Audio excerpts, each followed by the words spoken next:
Welcome to my kitchen. These days, life can be kind of challenging, and what we all really want is comfort. Some comfort and some ease. So to answer that need, today I want to show you how to make a muffin. The word itself just seems so comforting, doesn't it? Muffin? So I'm going to show you how to make a muffin that's made with freshly pureed winter squash, wild rice, and pumpkin seeds. So this is going to be a delicious muffin, and it's also going to be nutritious. You don't have to tell anybody, but it's going to have whole grains and all kinds of stuff. So I know during the pandemic, a lot of people really got into baking bread. They got into sourdough, they got into making levain, and they started baking all kinds of bread. But I think for a lot of people, quick breads are often a really nice alternative. It only takes a short amount of time because of chemical leavening, and you can just have a fresh, warm bread, have the kitchen nice and warm and toasty, smelling like cinnamon and yummy muffin odors and scents, and you are going to have everybody in the family come rushing to the kitchen because they want to eat some of this. You don't have to tell them that winter squash is full of beta carotene and vitamin C, or that wild rice is one of the most high protein whole grains with all kinds of minerals and nutrients, or the pumpkin seeds are good for you. You don't have to say any of that. But you can sit there and feel good about yourself because you've fed people something that's really nourishing and will make them feel better in the long run. And that's really what we're going for here. And I hope you guys will check out my webpage for my classes as well, because I'm now doing live classes from my kitchen. So please check that out at robinasbell.com. Take a class with me person to person over Zoom.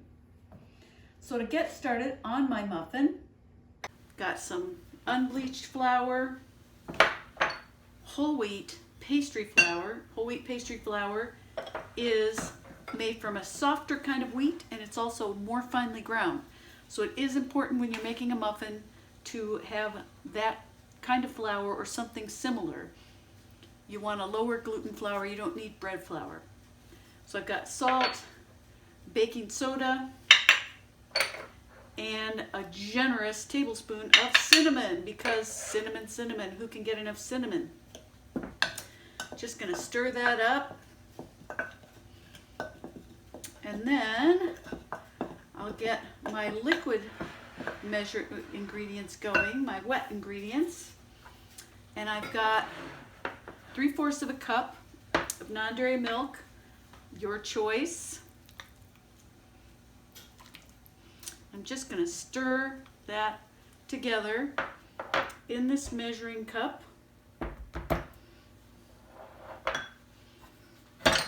to make a smooth puree.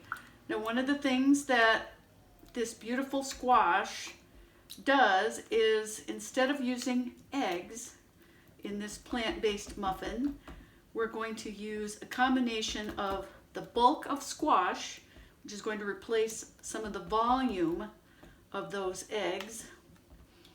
And then I'm going to put in some flax seed, which is this ground golden flax seed, which is really lovely. And then I need to let that stand for a little bit. And I'm also putting in some cider vinegar. And let that stand until the flax and the cider vinegar will kind of have some chemical reactions in there. The flax seed is going to absorb a bunch of the liquid, and it's going to get the starches and the wonderful binding properties of the flax are going to seep out into the milk and the squash mixture.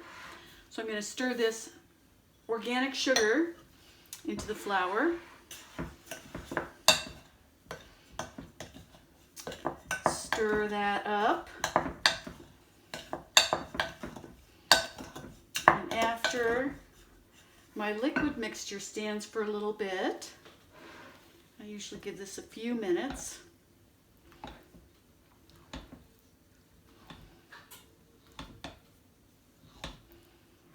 Yummy, yummy, yummy.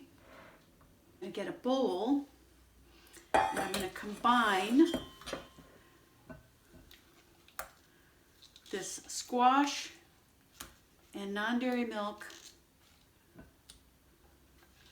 and flax with avocado oil,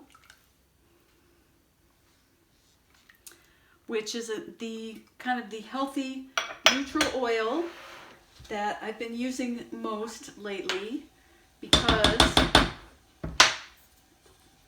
avocado oil is incredibly good for you. It's a healthy fat, and we're all eating so many avocados, we might as well have some avocado oil as well. All the health benefits that we attribute to avocados also present in the oil, and those are grown in California and Mexico. So now that that's stood for a little bit, I'm going to stir this wet mixture into the flour mixture. It's going to make a relatively stiff dough, but it's okay. And it's going to support this beautiful wild rice. Now, I have got a thing about wild rice because I live in Minnesota. We are the state where we grow the real deal, the real wild rice is collected by hand in rice paddies up in northern Minnesota. And it is as different from cultivated wild rice as night and day. Now, real hand-harvested wild rice is expensive and maybe hard to get, but it is worth every penny. So I'm going to stir this cup of cooked wild rice, which was about 1/3 of a cup to start with, into this mixture. And as I'm adding that, I'm going to add in about half of this chopped pumpkin seed. I'm going to save some for the topping. Oh, yummy, yummy, yummy. Doesn't this just say fall? Now, a thing to know about making a muffin batter is you just don't want to over stir. We're using that whole wheat pastry flour because it's a little lower in gluten. And so we just want to get this combined, and that's it. So I've got this muffin pan with these pretty liners, and I've got a scoop, and I'm going to start out making heaping ice cream scoopfuls. And if you don't have an ice cream scoop, sometimes I'll just use a measuring cup, like a 1/2 or 1/4 cup measuring cup. But you can see the portion scoop makes a nice rounded top so that your muffins will look pretty.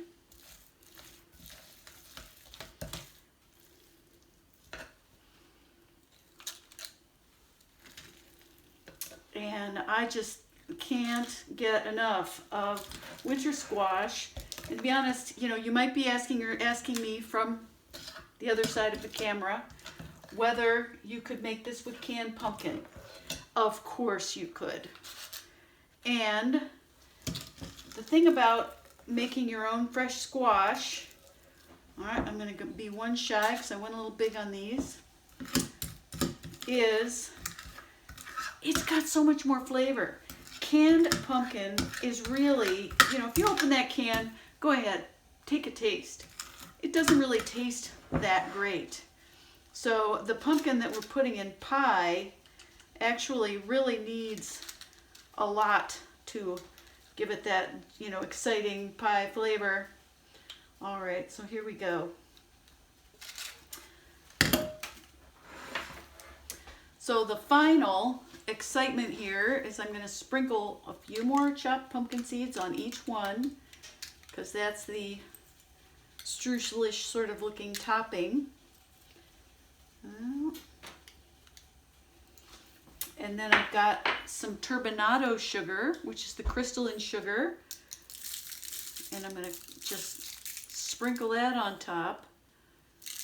And these guys are going to have that little extra shiny sugar topping, which again helps to convince everybody this is a lot less healthy than it is. It's a real treat. So here we go, in go the muffins, and I'll be back in 35 to 40 minutes with our baked muffins. They already smell good. Welcome back. So here we have our beautiful pan of muffins, which I tested after 35 minutes by poking in a toothpick, which came out with no batter sticking to it. That's what you want. And here are my beautiful hot muffins.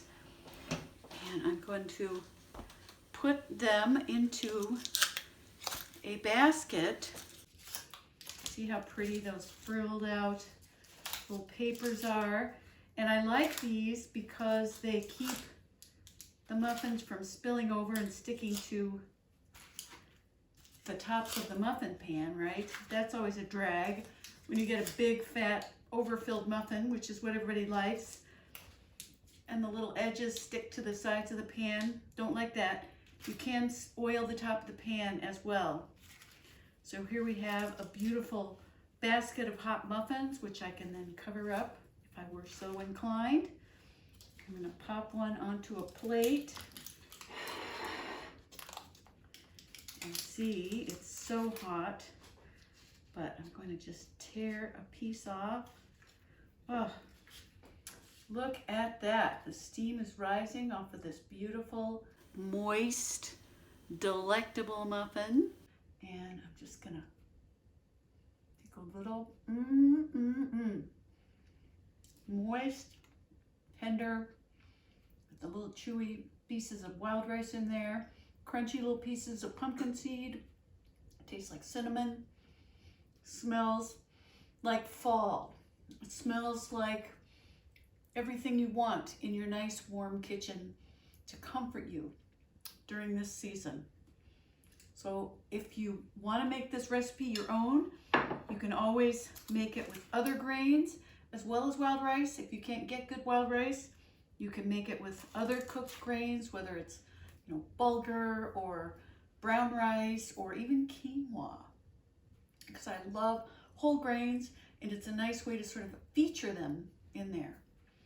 So please, everybody, be well, eat well, and remember, when you come to my kitchen, it's all about the flavor.